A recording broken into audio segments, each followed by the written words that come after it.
Good afternoon, Monadnock region, and welcome to another very special session here in the Space Lounge of GoMo tonight. We are here with another special guest here to talk about a political campaign. And I just want to highlight before I actually make the introduction that we've been threatening to do this forever. We've been apologizing forever for not doing this, but this is our first non-Peterborough related political guest. Maybe our first non-Peterborough related guest altogether, in fact. So very exciting here. I'm your host, Chris DiLoretto, and I'm here with my co-host, Zoe Rotenheinsman. and today we have Hannah Bissex with us, candidate for Cheshire 14. Is that right? That's And right. that represents Rindge. So welcome. Thanks. Thanks for having me. It's great to be here. So I will correct that I have some relationship with Peterborough though, because I started the Farm to Fork program with the Cornucopia Project in Peterborough. So I have great ties. Excellent. Okay, so there's ties. Good. We like Rindge Peterborough ties to be strong. You know, that's cool. That's cool. But you're not running here at least. So usually we just neglect all the other towns and races altogether. So Hannah, will you tell us more about yourself? Give us a little introduction to who you are and to your campaign and why you're running. Yeah, sure. Thanks. I moved here about 10 years ago to start a small community on the former meeting school property. I was a faculty member here in its final year, and I came together with a couple other former faculty members to start community in this special piece of land. So we've been doing that, and we have built a really wonderful and beautiful home filled with people and community, and we are the strongest we've ever been. It's wonderful. One of the downsides of this is we have had about 12 incidents of overnight vandalism on our house. Maybe because we have a Black Lives Matter sign, but it's an issue in Rindge. It's a big issue, and that incident, the last time it happened, really got me interested in what was going on here in the town. And I ended up connecting with someone who gave me a really interesting perspective on our youth community. And I was interested in pursuing in the town to look for what are the solutions that we can come together on to address this need, because it is a need. And it came up that no one was willing to run against John Hunt because he's been doing it for so long. People are just assuming that he's got the gig forever. Yeah. And so I thought, wow, even if this race doesn't result in a win, it's a great opportunity to get Rindge engaged in a good conversation about how to make positive solutions in the town. And then, I started to think about what I offer the position. I have a background in education and nonprofit leadership. I am a youth coordinator and developer.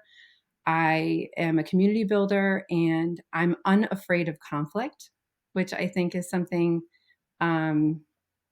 as an opportunity for learning. And so that's really my platform as a representative in Rindge, is that we need to start listening and understanding one another, even if we have what seems like great political difference. We're losing the opportunity to learn from one another by not being able to engage in a conversation. And I'm really curious about what it would look like to have real representation here in Rindge, someone who, is interested in, the perspectives of others, who is rooted here, who lives here, who, has kids in the community, and brings, a perspective of what it's like to be a small family in Rindge.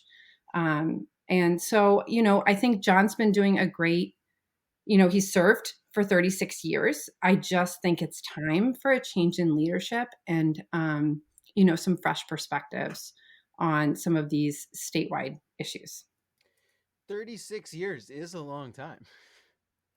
Wow. Since I was 2. Yeah, say, I don't think I realized he had been in that seat for that long.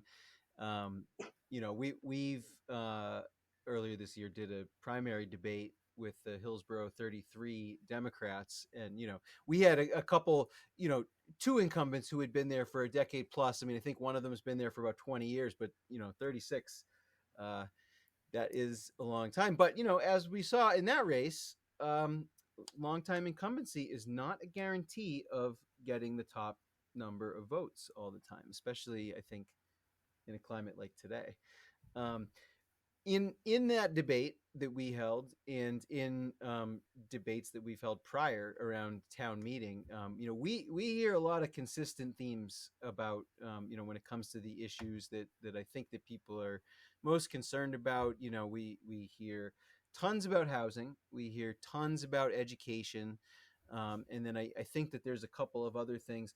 Is that I'm wondering if that's consistent with what you're hearing out there and what you think the big issues are, and if you could elaborate a little bit on kind of where you stand on those maybe top issues, whether it's those two or whether there's others that you're hearing kind of come out from constituents on the trail.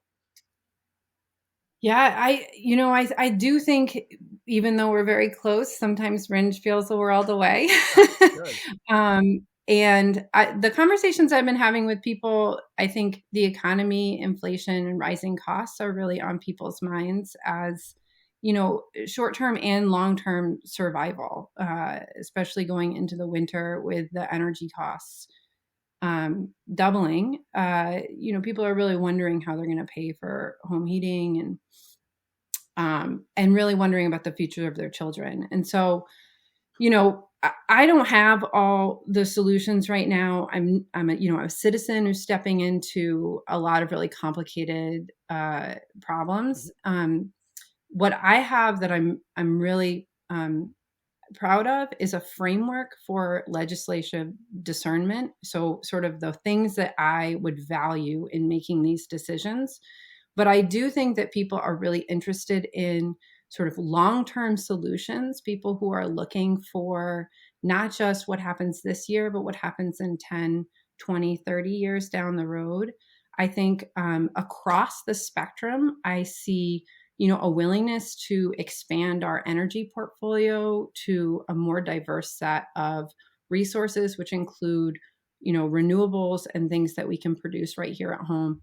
And that is something that I think I'm pretty different from John, because even though he has a net metered solar panel at his castle, he voted against that legislation because he said it's a rich person's gain. But that's not that's actually not how it's been proven through studies. And if we decrease demand and increase supply, and we had invested like our neighboring states in renewables, we would not be in the situation that we are in terms of electricity prices. So that's just one issue that I've been talking to voters and have had cross support on that kind of solution.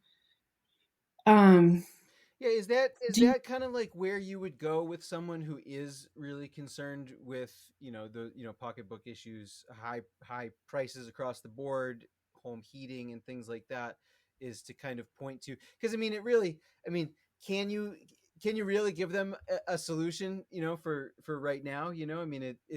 Is that really the direction that we need to go in, is looking at these kind of like long-term 10-year view? Like, if we made these decisions 10 years ago, this is where we'd be. So we should start making these decisions now for the future. Is that kind of where you're at? I think it's both and. Yeah. I think we need to help people figure out how they're going to heat their homes this winter. And a lot of what I've been thinking about as I'm out knocking doors is how to connect people with the resources that are available right now. So there was, just a big release of funds, emergency home heating funds. So I'm connecting people when they say that to those resources. That's great. I think we need to look at both, but I don't want us to lose sight of those long-term solutions. And hold on, let me just pin that for just a second. Do we need to look? There was something else I wanted to say about that, but I think we need to answer both of those questions. Oh, the other thing is, and because in Rindge we have we have more conservatives than the other Cheshire counties, and what I hear from people is they don't want policies that are handouts, right? That we're just creating a dependency system. And so, what I want to think about is what are the ways that we can spend money to lift people up, to give them the resources to be able to be more independent and self-sustaining. And so things like home weatherization is another, I think, cross-party issue that I really hear, that, having an investment that then allows you to be more self-sustaining. That's the kind of policy that what I hear from Rindge residents, they can really get behind. And so that's another place is just looking at the long-term impact. Is the solution something that's a stopgap, or is it something that addresses the larger need and creates a more sustaining system? Yeah, I'm glad you said that. I think that's actually really important because, no offense, Peterborough audience, which is our primary audience, but I do think that point that you made a minute ago is lost oftentimes on, say, the people of a town like Peterborough, which, much as everyone here spends a lot of time every day denying it, it is a richer town, as well as being a less conservative town. And I think that there's an underestimation of that sentiment that you said about how even those who are having struggles with home heating don't like the idea of, certainly not permanent handouts, don't love the idea of temporary handouts, things like that. I think that gets underestimated a lot. I think that's a human feeling, that people don't love the feeling of being taken care of. And I think that's important for liberals to understand. Yeah, you want to learn a lot, come knock doors with me. I mean, and these are the kinds of conversations. What I find really exciting about Rindge is that we have an opportunity to be a model for having cross the aisle conversations. Because if we can't do this locally, yeah, there's no hope, right? right. And I really am looking for hope for our children. And so I love this work in Rindge, and I didn't realize that I would. I never would have considered myself a politician, but this idea about politics is about people, and people are really, in their hearts, our values aren't that different. It's just the way that we try to address those solutions can sometimes diverge and then make us feel really far away. So you mentioned earlier that you're not afraid of conflict. And I wanted to ask you about your background, your experience with Quaker conflict resolution, and how and why that applies to politics. Yeah, I mean, you just summed it up. But I'm an educator, and so I know that the place that we're learning is when we're struggling a little bit. Is like you're always looking for that place where things feel just a little bit hard. And in my process of being in community, and in my background,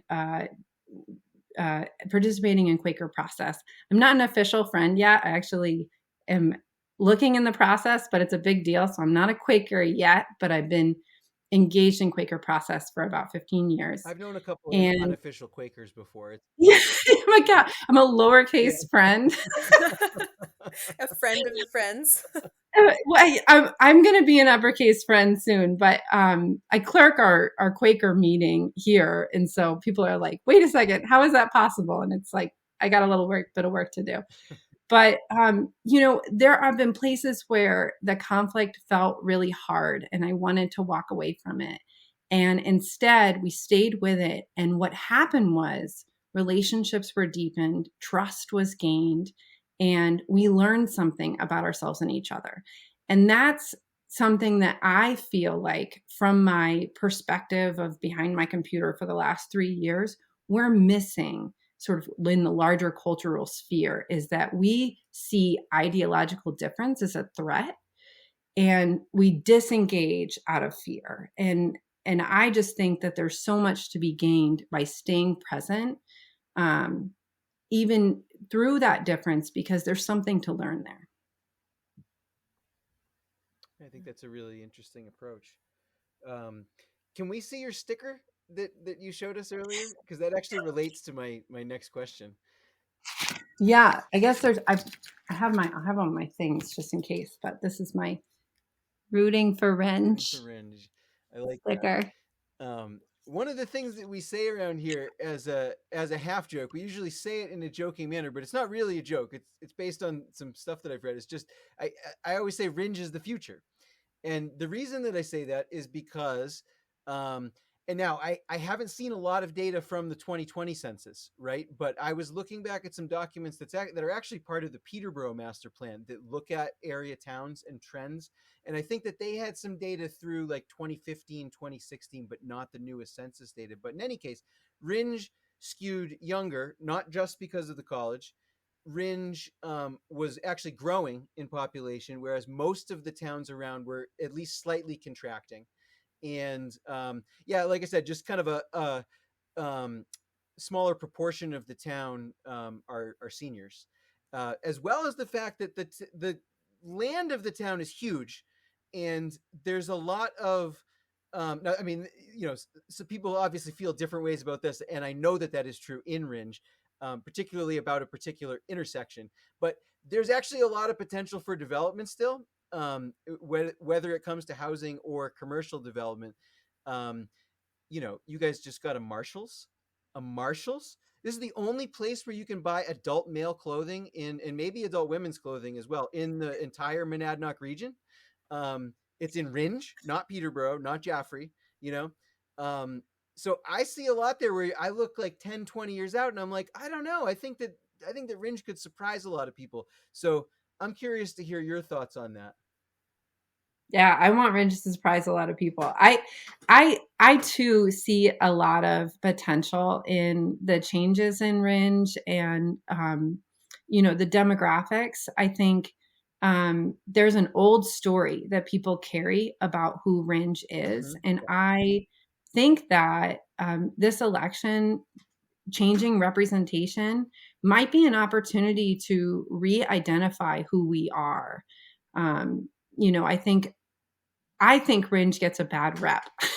I think so too. And I love this place. Yeah. And we live in a beautiful place. And I've knocked on a ton of doors and met a ton of really great people. And I think the question is about how we energize our community into affecting what it looks like 10, 20 years into the future. Because the development is, an issue that I hear about a lot. And I don't think people are against development, but they want to see it in a plan. Mm-hmm. And they want to know that the things that keep the town really special are going to be maintained through those changes. And I don't know that we've really unified around that yet, mm-hmm. but that's really what I want to do, is see how we, as we build, continue to build community around this town. Because, Rindge and Peterborough are actually a very similar population, mm-hmm. but the resources that we have for coming together, I went to Cunningham Pond this summer and I was like, this is dreamy. This is the place where everybody can come together, regardless of your backgrounds, and know each other's children and know what ridiculous bathing suits we all wear. And we don't have that really in our town besides commerce. Mm-hmm. And I'm interested in how we define ourselves through those changes. Yeah, that's a really interesting. I didn't think about that difference really, in kind of not having a place to rally around. And yeah, I mean it's interesting. Where I grew up was actually closer to Rindge than to Peterborough, and I was aware of, we didn't, growing up in Massachusetts on the New Hampshire border, like very few people actually cross it unless you're going to Nashua, so like even though we were directly south from the Monadnock region, not a lot. I don't think I heard of Peterborough until I was 20 something probably, but Rindge I was actually aware of because it was on 119 straight down the line. And I did programs at Franklin Pierce when I was like a kid in the summertime. They used to have these, they might still have little like educational camps and stuff. I always had no, this is long before I had any data or anything, or even was super familiar with like the Cathedral of the Pines, which is a place that I go to frequently now. But I don't know. I just always had a really good vibe from Rindge. And so I agree with you that there's a story about the place that I don't think it's the full story, really. I agree. And there's a lot of from the I would really like to see the town, and I had a really exciting meeting last night actually with Rindge Crime Watch. Look at what is a story right now around this youth vandalism, which was the thing that pushed me in, Mm-hmm. and really look at it as an unmet need. We have a youth community that doesn't have a sense of purpose and belonging, and we're seeing that through this activity that isn't making anybody happy. I can't imagine it's bringing anybody joy. And so I really think that that's our first place to move, is to really look at and address that problem as an unmet need. Makes sense. Yeah. So another thing that we talk about a lot on this program is the idea of Greater Peterborough and the question of Peterborough expansionism. And we're just wondering how you feel about whether Rindge would someday mind being absorbed into Greater Peterborough. You could use the pond that way. Would solve that problem. I would love to be able to use the pond.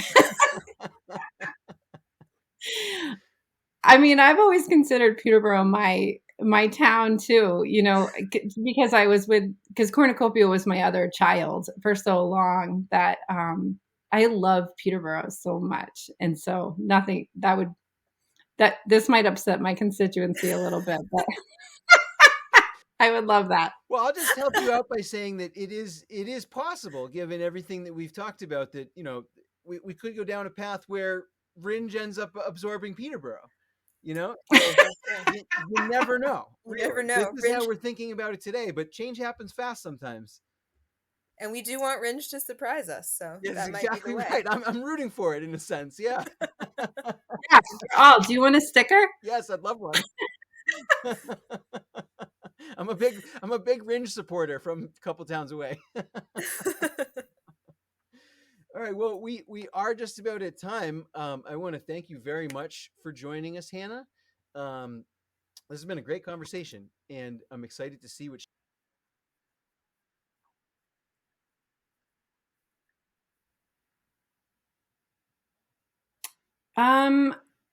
You know,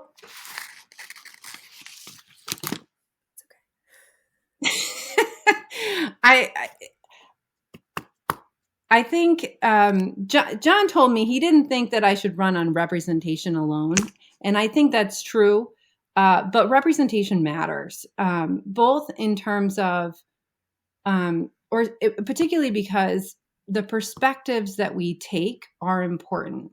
And I heard this from, I think Jonah argued that really well, that the perspective and experience that we each bring to the house make it stronger. And I really think it's important to think about this position from a perspective of representation. I think that's a great note to end on. Thank you very much. Thank you again for coming on, and thank you, listeners, for joining us here in the Space Lounge. We will be back with hopefully a few more of these political profile one-on-one guest appearances between now and Election Day in early November. So please stay tuned.